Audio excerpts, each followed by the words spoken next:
Bem-vindos, prontos para mais um encontro e avançarmos nessa importantíssima aula de técnicas de estudo? Vamos lá? Impende destacar que a utilização desses artifícios para auxiliar na memorização, resumo, mnemônico, flashcards, dentre outros, podem ser potencializados se na sua produção forem empregados os seguintes itens: cores diferentes na escrita e diagramação, ideia de movimento dos conceitos, rimas e ritmos, imagens, sejam gravuras ou até mesmo abstrações imaginativas, de diferentes tamanhos, ou seja, variando os seus tamanhos. A apresentação não linear das ideias na superfície do documento, e vimos que esse conceito ele é muito utilizado no mapa mental, bem como o humor. A utilização de cores no estudo tem a ideia central de sair do padrão básico do preto e branco e permitir que você correlacione uma certa cor dentro de tal assunto a um conceito ou definição. Além disso, pode tornar a leitura mais agradável e a produção de resumos, flashcards, mapas mentais mais divertida. A gente viu, inclusive, o emprego disso, uma sugestão, lá no mapa mental, no qual eram 5 itens e lançamos cores diferentes para cada um dos itens. Já a ideia de movimento, para contextualizar um determinado conceito, pode ser um poderoso aliado. Muito do que aprendemos foram realmente de atividades realizadas em movimentos, como andar, pedalar, dirigir, por aí vai. Mesmo que certas definições sejam abstratas e de difícil emprego em movimento, o esforço imaginativo para encaixar numa situação que requeira movimento irá auxiliar na sua internalização.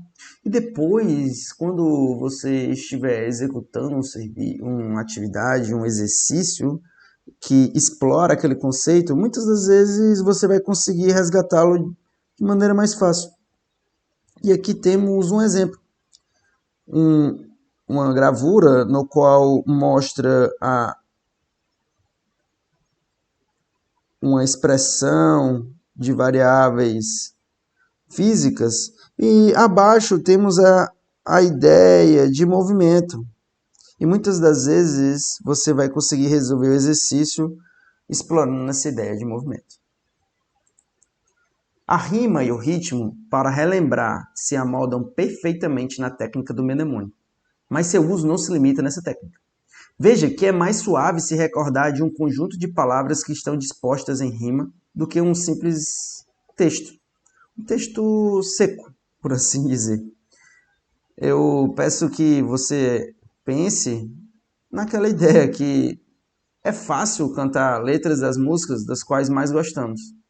Inclusive, algumas pessoas conseguem empregar até o ritmo, pausa, entonação. Então,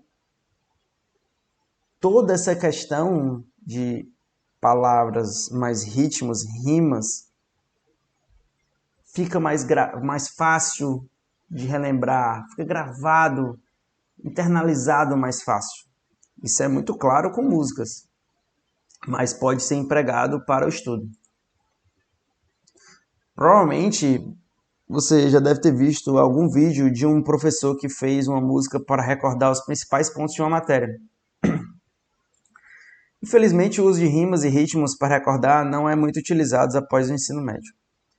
Inclusive, eu posso te dizer que essa técnica foi me apresentada ainda lá na época, era jardim de infância.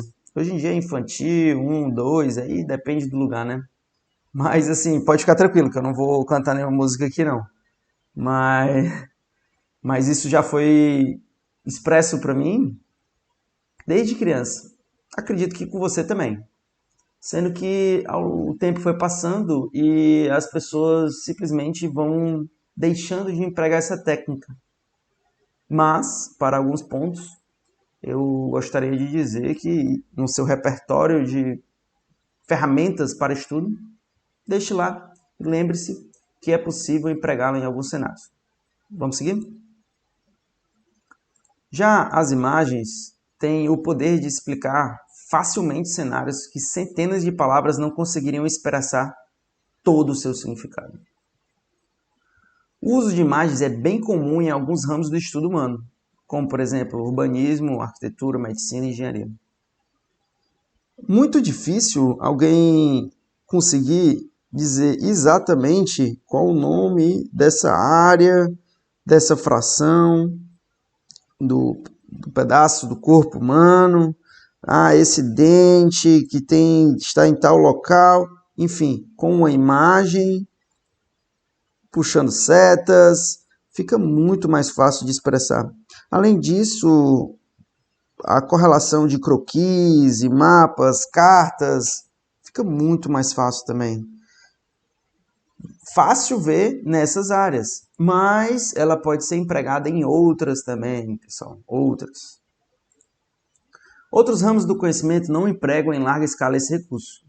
O alto nível de abstração de alguns conteúdos faz com que a concepção de imagens ilustrativas seja algo mais difícil. Ressalto, entretanto, que o esforço imaginativo para conceber ou vincular a imagem que já existe a uma determinada matéria, objeto de estudo, tem um potencial de internalizar mais forte que um conjunto de palavras. E aqui, imagine que você está estudando comércio exterior.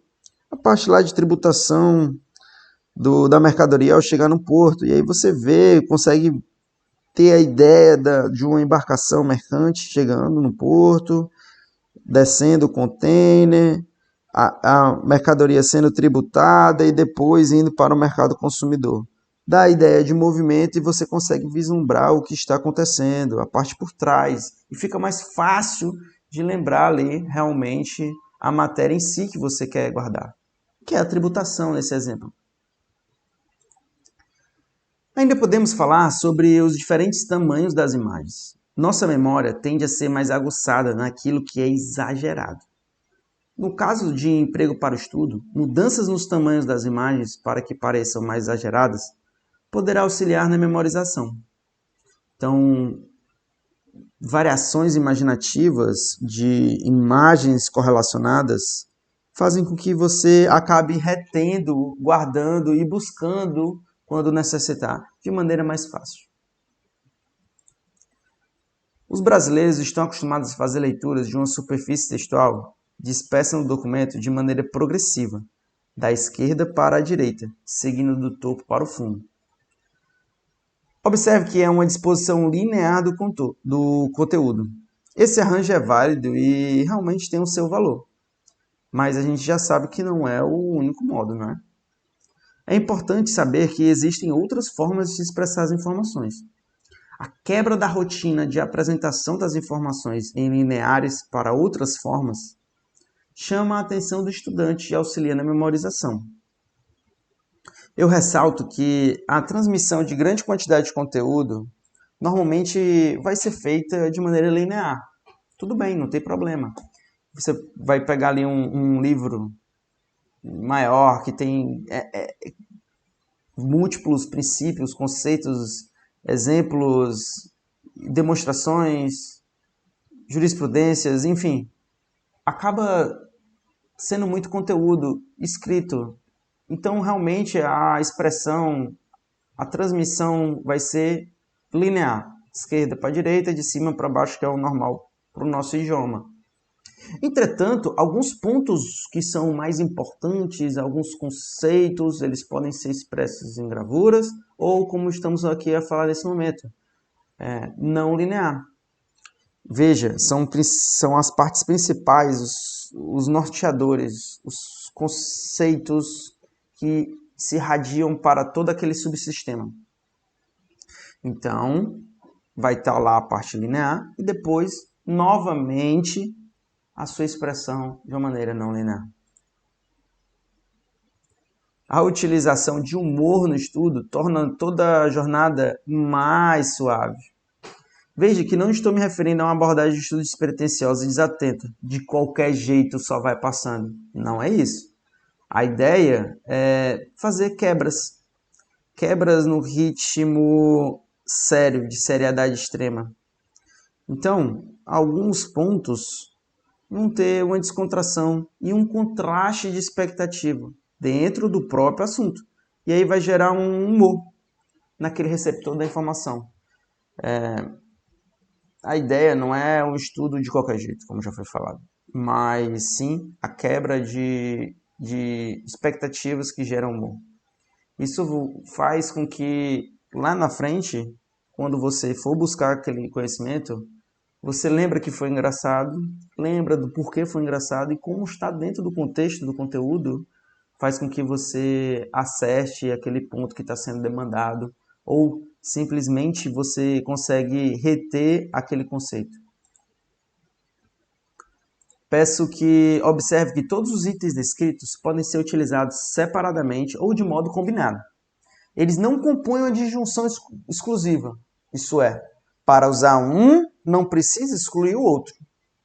Nós aumentamos o seu repertório de ferramentas na árdua missão de estudar extensas disciplinas e performar em provas num ambiente competitivo.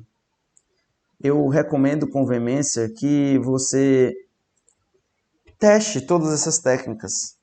Faça a mescla. Apresente a informação para você mesmo de maneira não linear e com um pouco de humor, variando cores, tamanhos. Veja se funciona. Se funcionar, utilize novamente, mas não deixe de testar. Se não for viável para você, não fizer sentido, tudo bem, mas agora você tem estruturado na sua cabeça um conjunto de ferramentas que podem ser empregadas nessa difícil missão. Eu espero que tenha ficado claro. Caso não tenha ficado, pode entrar em contato que vamos respondê-lo o mais rápido possível. Pessoal, vamos ficar por aqui nesse encontro e espero vê-los em breve. Até mais!